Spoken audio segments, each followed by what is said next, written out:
Uma coisa é um governo de direita, neoliberal, que pouco se importa com as questões sociais de uma nação.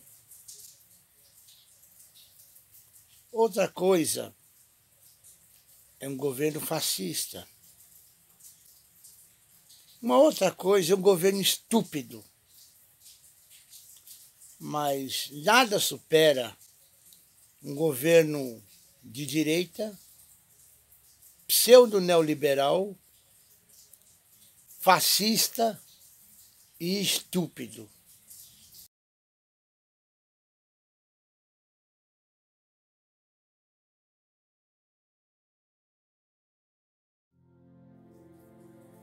Eu estava vendo os noticiários desses dias, onde uma família que estava indo para um chá de bebê no Rio de Janeiro e foi violentamente metralhado o seu carro com 80 tiros, porque eram suspeitos.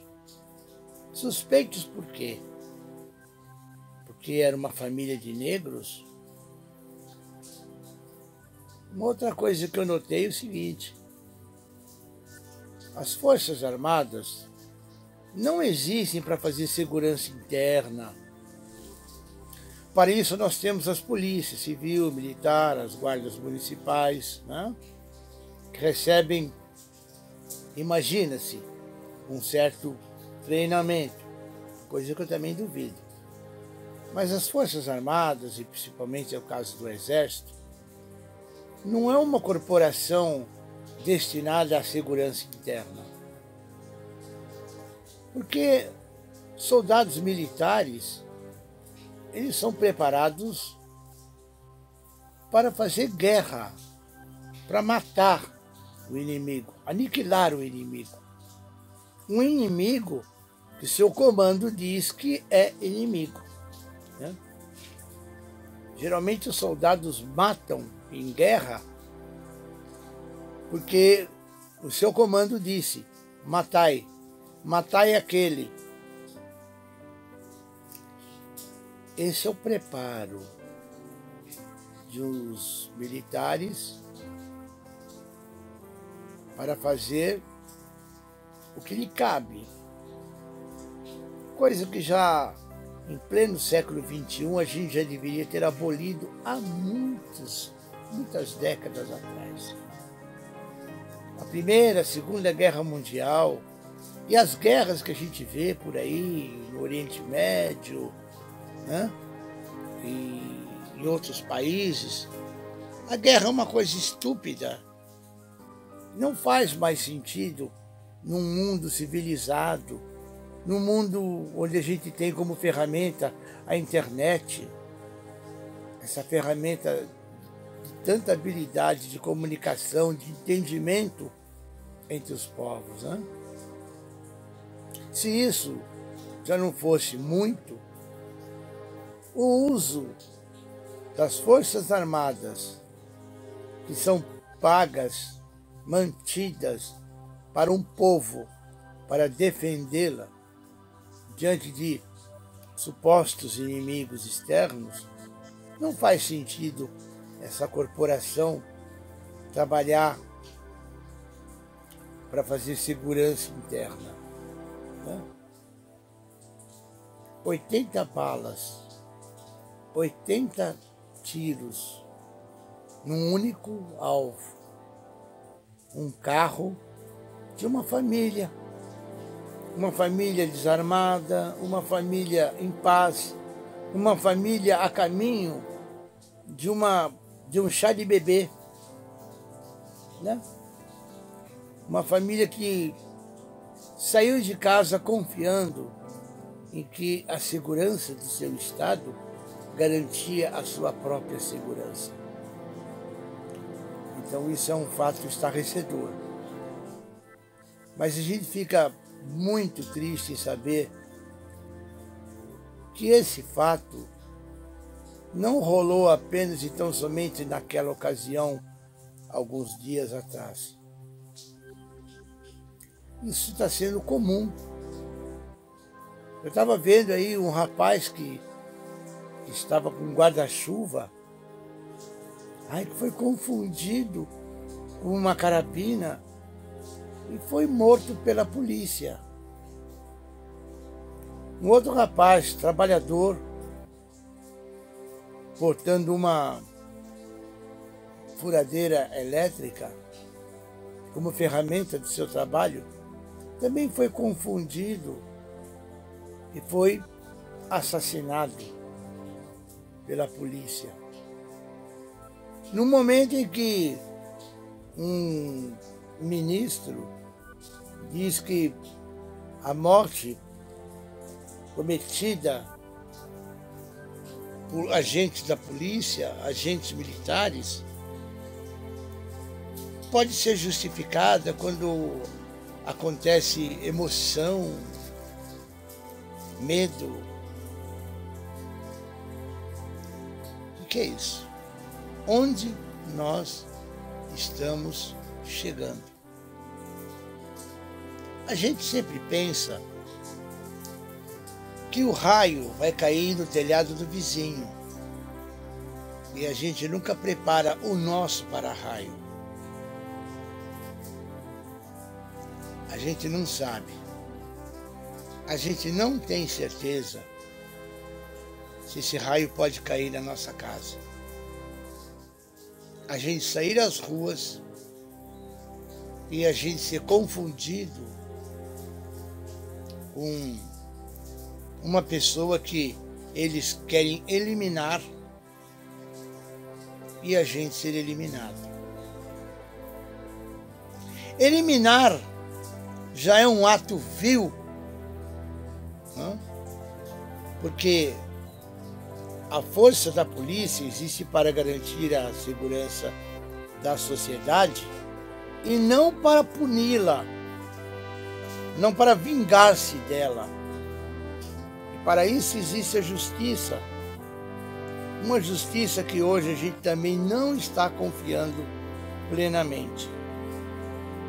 Uma justiça que se faz por interesses ideológicos de quem está no poder.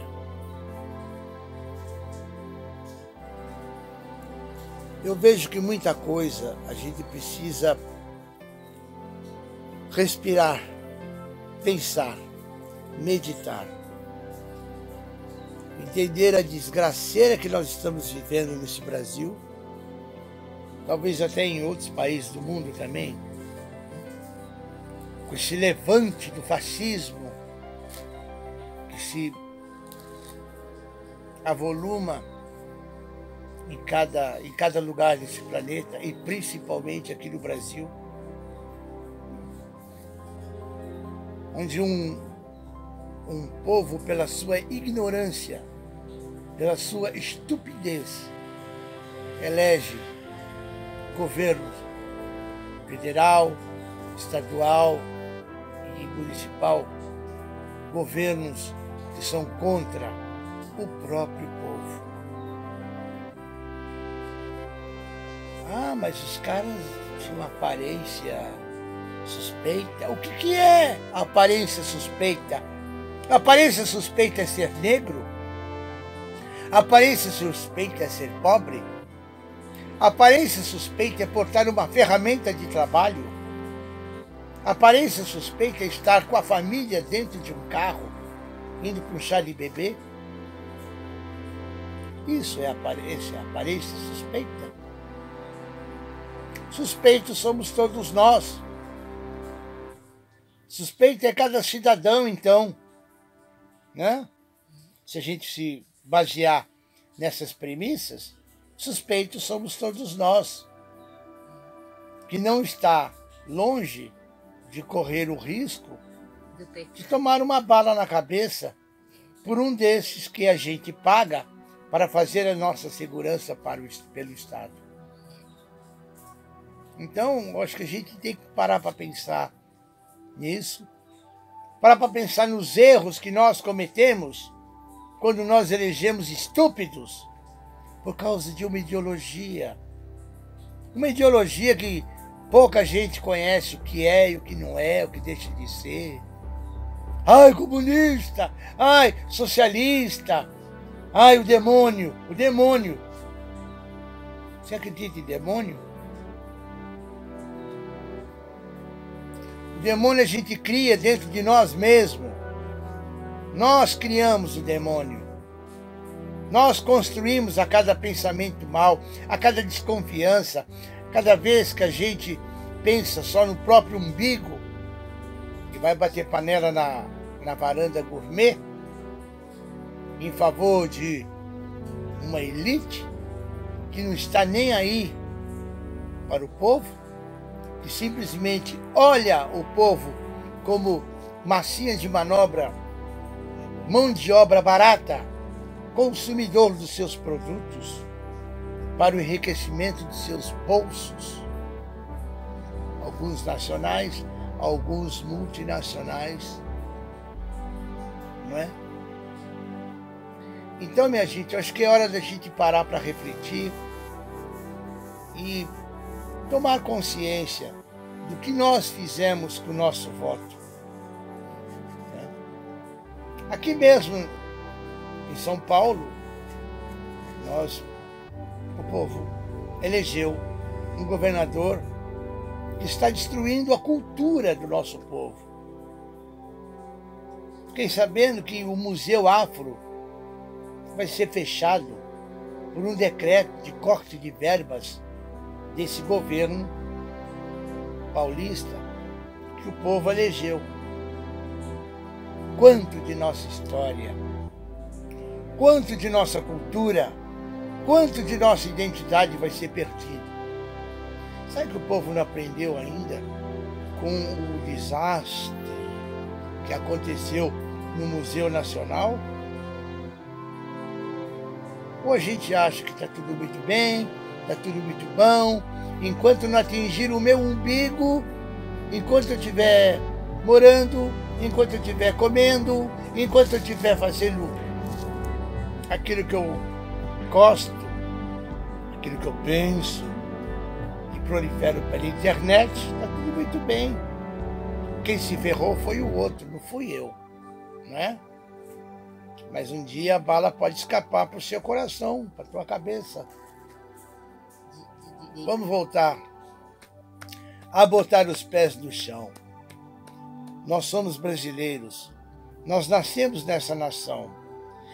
Nós temos um governo que nós elegemos, eu não. 1/3 da população. Mas ele está lá. Como é que nós podemos sentir-nos orgulhosos de sermos brasileiros?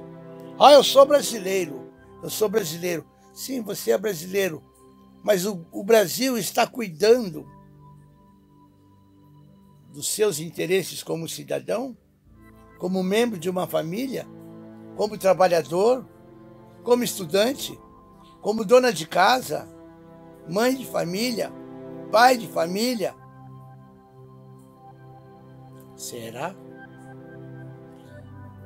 Como é que fica o orgulho de bater no peito e falar assim, eu sou brasileiro, eu torço pela seleção brasileira, eu torço pela seleção brasileira. Será que ser brasileiro é isso? É botar uma bandeira verde e amarela na janela há 4 anos para torcer por um time de futebol que ganha milhões para perder um jogo vendido? É isso que é ser brasileiro? Obrigado pela oportunidade do desabafo.